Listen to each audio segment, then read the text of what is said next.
anggota DPR dengan sekitar 50 juta uang sewa rumah, saya rasa masih make sense.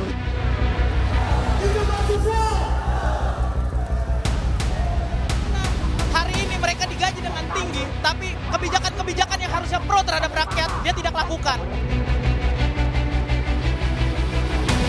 Setelah bulan Oktober 2025, anggota DPR itu tidak akan mendapatkan tunjangan kontrak rumah lagi.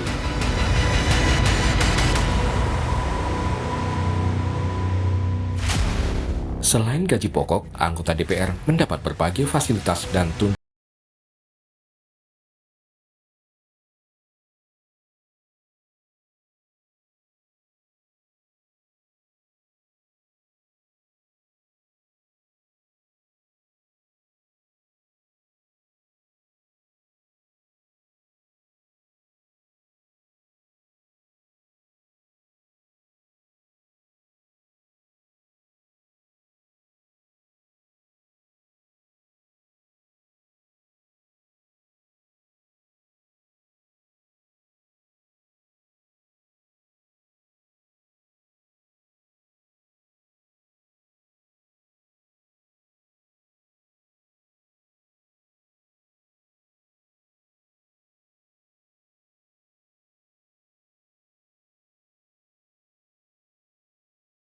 Untuk tunjangan perumahan anggota DPR dinilai layak.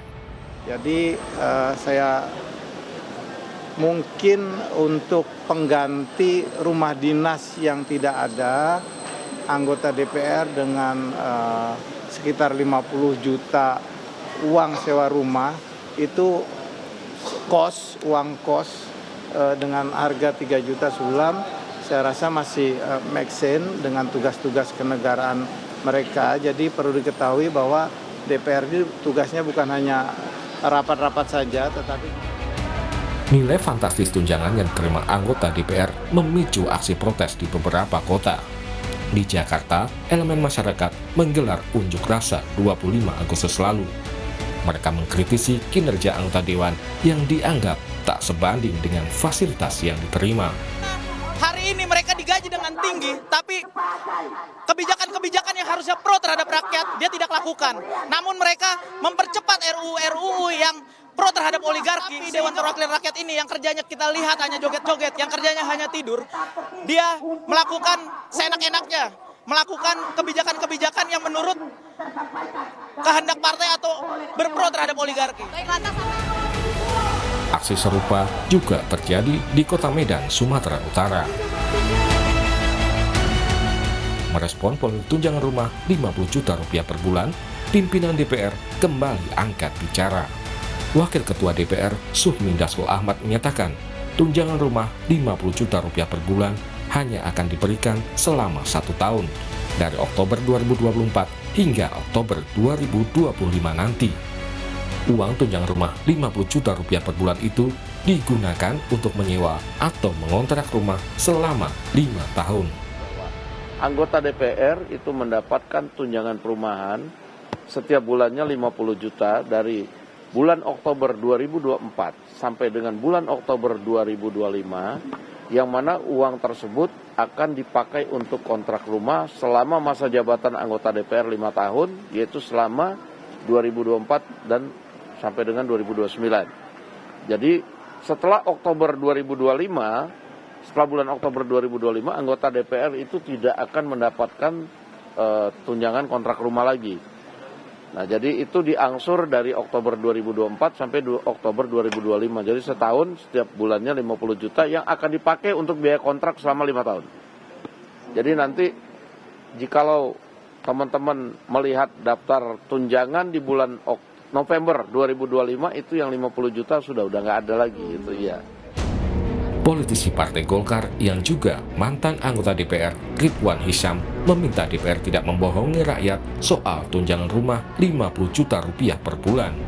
Ridwan menilai pernyataan pimpinan DPR soal tunjangan rumah hanya sampai Oktober 2025 hanya permainan kata-kata. Kenapa belum? Rakyat dan semua orang tidak bodoh. Mana ada tadi itu berapa? Ya, 50 juta itu sampai untuk Oktober 2025. Untuk Oktober, berarti setahun kan? Ya, Ya, setahun. Berarti berapa? 600 juta untuk 5 tahun katanya. Palsu. Nggak mungkin. Tidak mungkin. Oke. Karena anggaran itu sesuai dengan mata anggarannya. Ya. Ada enggak di situ anggaran ini untuk 5 tahun? Tertulis enggak? Oke. Enggak ada. Oke. Ini permasalahan lain. Ini permainan kata-kata. Jadi tolonglah anggota DPR ini, janganlah membohongi rakyat. Oke. Ini Sementara pegiat demokrasi yang juga Ketua PPHI Julius Ibrani menilai tunjangan rumah DPR menjadi polemik karena kebijakan itu diambil tanpa memperhatikan rasa keadilan dan kepatutan. Makanya saya tegaskan, baca pasal 3 Undang-Undang 17 tahun 2003 tentang keuangan negara, di mana di situ ada wajib untuk memperhatikan rasa keadilan dan kepatutan. Ini harus saya tegaskan, tidak adil dan tidak patut.